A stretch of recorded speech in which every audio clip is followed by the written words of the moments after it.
So this video guys, is nice ko lang sa inyo ipakita kung paano po mag-send ng stars.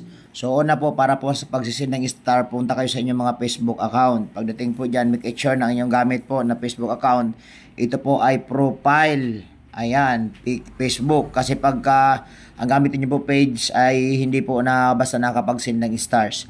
So una, punta po kayo sa inyong pang mga profile, then go to your friend na gusto niyo po sindan o your account na gusto mo sindan ng stars. So una, punta po kayo dito sa inyo pong account na gusto niyo pong sindan. So ayan po.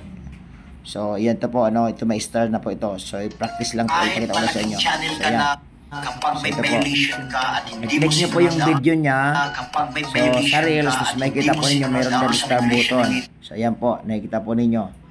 Ayan, so i-click nyo lang po yan, star button na yan.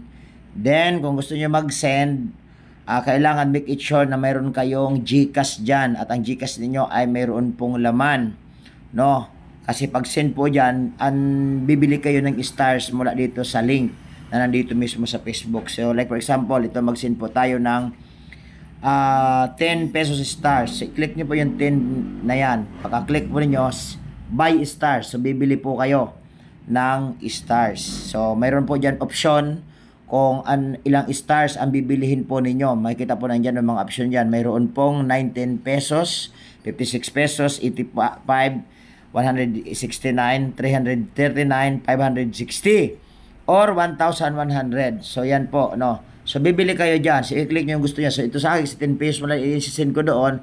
So kaila 10 stars lang i-send ko. So ang akin pong i-click ito pong 910. So sapat-sapat na po 'yon. So antayin niyo lang po at make it sure na kayo po ay mayroon GCash. So nandiyan po, mayroon pong GCash number.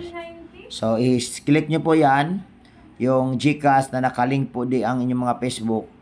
Kailangan verified po yung GCash ninyo, ha. Yan, successful po. Nakita po nyo, check. So matik na po yun. Mayroon na po tayo ng nakabili na po tayo ng star.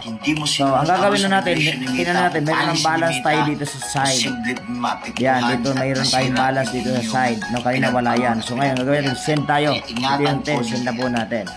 So yan, so nakita nyo, nag-send na po siya. So ganyan lang po ang paraan ng pag-send. So mapapansin po ninyo, meron na po dito ng stars sa gilid. So yan po ang paraan ng pag-send ng stars. So sana ay may natutunan kayo dito sa ating pong video.